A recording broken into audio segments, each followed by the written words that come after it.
Знаешь, с годами еще больней. Оба прадедушки, они воевали в Великую Отечественную войну.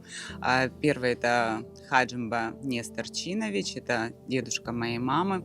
Он жил в селе Расадзых. На момент начала войны у него было уже 4 детей.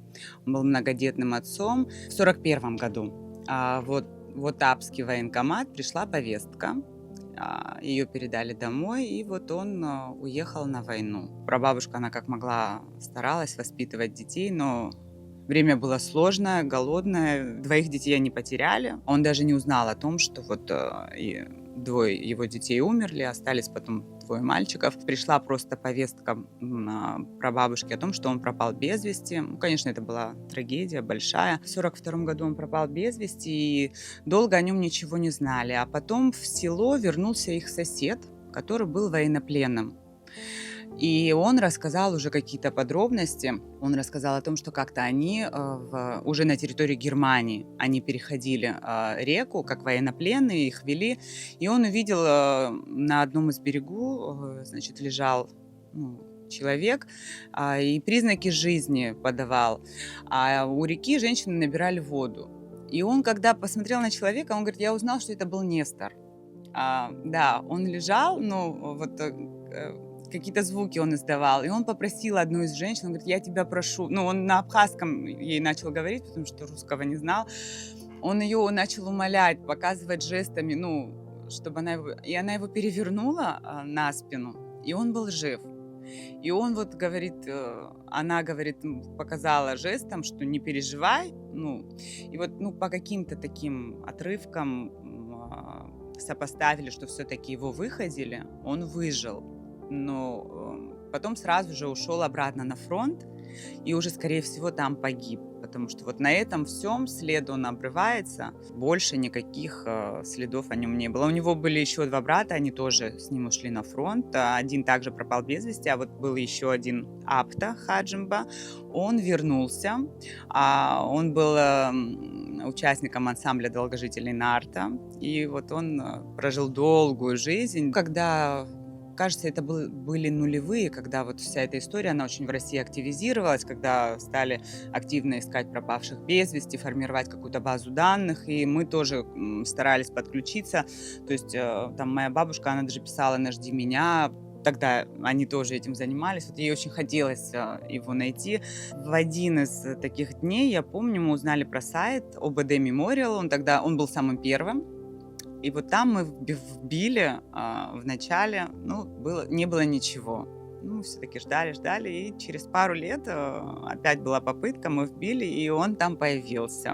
К сожалению, с пометкой «пропал без вести». Много слухов ходило, и в частности говорили о том, что раз он был в Германии, не просто так он туда попал, как любят наши люди домысливать. И дедушка очень переживал, что он и правда не просто так туда попал, и он даже запрещал об этом говорить. Моя бабушка, она невестка, пришла в этот дом, а ее отец тоже воевал, и для нее это очень такое близкое все. И она втайне от него пыталась что-то узнать, где-то что-то разведать, потому что дедушка очень переживал, что на самом деле, а вдруг он предал родину, предал интересы. То есть это было прям очень для него страшно. И я правда сейчас, по прошествии стольких лет, дедушки уже нет в живых, я понимаю, что он никогда не говорил о своем отце нам. То есть человек ушел на фронт, это же гордость. Почему бы он никогда не говорил? И даже фотографии в доме его не было. Прабабушкина была, а прадедушкина не было. Дедушка вообще был очень суровых нравов и таких взглядов.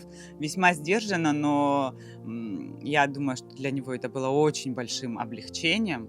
Очень. Потому что он прожил долгую жизнь, и наверное, с такой тяжестью, все-таки это тяжесть под конец жизни, когда спала с его сердца, я думаю, ему было гораздо легче и проще. Второй прадед — это Возба Виктор Чичевич. Он воевал, его тоже призвали, он житель Гудаутского района. Его тоже призвали, он отправился, по месту дислокации, и его направили воевать в Иран. Прошел он до конца. Прошел успешно, хорошо. И, слава богу, вернулся домой. дома его ждали дети. Он-то находился в тылу, и он всегда мечтал попасть на фронт. Вот те, кто в тылу, у них часто, я это слышала не раз, какое-то чувство вины от того, что вот твои друзья уходят на фронт, они идут рисковать жизнью, у них оружие в руках, а ты остаешься в стенах. И он даже пытался несколько раз сбежать. Была такая же даже история, что его начальник, он его посадил и сказал: ну куда ты бежишь? Ну тех, кто бежит, их хватает, а тех, кто может вот поставить работу, скоординировать какие-то действия, обеспечить тем, что нужно, но их же мало. Это воздействовало даже больше, чем вот эти угрозы. Там. Вот эти два чувства, боль, потери, утраты и неизвестности, да, там, когда человек пропадает, но вместе с тем это такая гордость, что вот он ведь думал в этот момент не о себе, ему, может, было бы вообще хорошо, если бы он никуда не пошел, но он же ведь думал о том, как будут жить его потомки, и я в том числе. И вот для меня это, я не знаю, для меня это очень большая гордость.